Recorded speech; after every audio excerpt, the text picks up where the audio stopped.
जय स्वामीनारायण। अजय एकादशी की आप सबको हार्दिक शुभकामनाएं।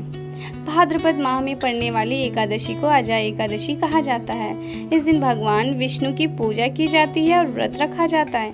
अजय एकादशी के दिन पूजा का संपूर्ण फल तभी प्राप्त होता है जब इससे संबंधित कथा का श्रवण किया जाता है। इसलिए इस दिन अजय एकादशी व्रत कथा जरूर सुने। 23 अगस्त को रखा जाएगा अजय एकादशी का व्रत। अजय एकादशी व्रत से अश्वमेध यज्ञ के समान मिलता है फल।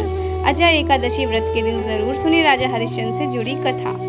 आइए आपको सुनाते हैं अजय एकादशी व्रत कथा। हिंदू पाचांग के अनुसार अजय एकादशी का व्रत प्रत्येक साल भाद्रपद माह की कृष्ण पक्ष की एकादशी तिथि को रखा जाता है। इस बार अजय एकादशी का व्रत मंगलवार 23 अगस्त 2022 को रखा जाएगा।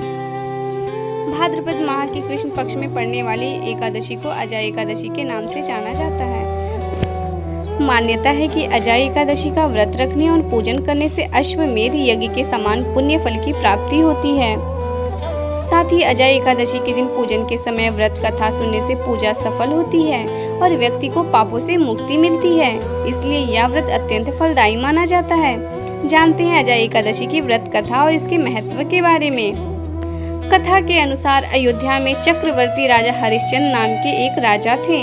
राजा अपनी सत्यनिष्ठा और ईमानदारी के लिए जाने जाते थे। एक बार सभी देवताओं ने राजा की परीक्षा लेने का विचार किया। राजा को स्वप्न आया कि उसने ऋषि विश्वामित्र को अपना राजपाट सब कुछ दान कर दिया है।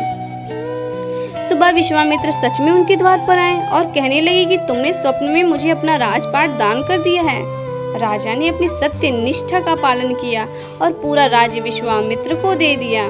इतना ही नहीं, दान के लिए दक्षिणा चुकाने हेतु राजा को पूर्व जन्म के कर्म फल के कारण पत्नी, बेटा और खुद को भी बेचना पड़ा। हरिश्चंद्र ने खुद को भी बेच दिया और एक चांडाला के पास नौकरी कर जीवन यापन करने लगा। इसलिए उसने सत्य का मार्ग नहीं छोड़ा। इसी तरह सत्यनिष्ठा का पालन करते हुए कई साल बीत गए। राजा को एक दिन अपनी हालत पर दुख हुआ और वह सोचने लगा कि मैं क्या करूं, कैसे इस कर्म से मुक्ति पाऊं।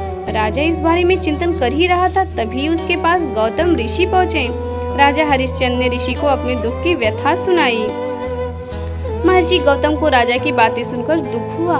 वे राजा से बोले, हे राजन, तुम भाद्रपद माह के कृष्ण पक्ष की एकादशी के दिन अजय एकादशी का विधि पूर्वक व्रत करो और रात्रि जागरण करो। इससे तुम्हारे सभी पाप नष्ट हो जाएंगे। यह कहकर ऋषि वहां से चले गए। भाद्रपद माह में अजय एकादशी आने पर राजा ने व्रत रखा और रात्रि जागरण किया। व्रत के प्रभाव से राजा के पाप नष्ट हो गए। राजा को पुनः उसके परिवार और राजपाट की प्राप्ति हुई। ऐसी ही और भक्तिमय कहानियाँ सुनने के लिए हमारे चैनल को सब्सक्राइब कीजिए। धन्यवाद। जय स्वामीनारायण। दास ना दास।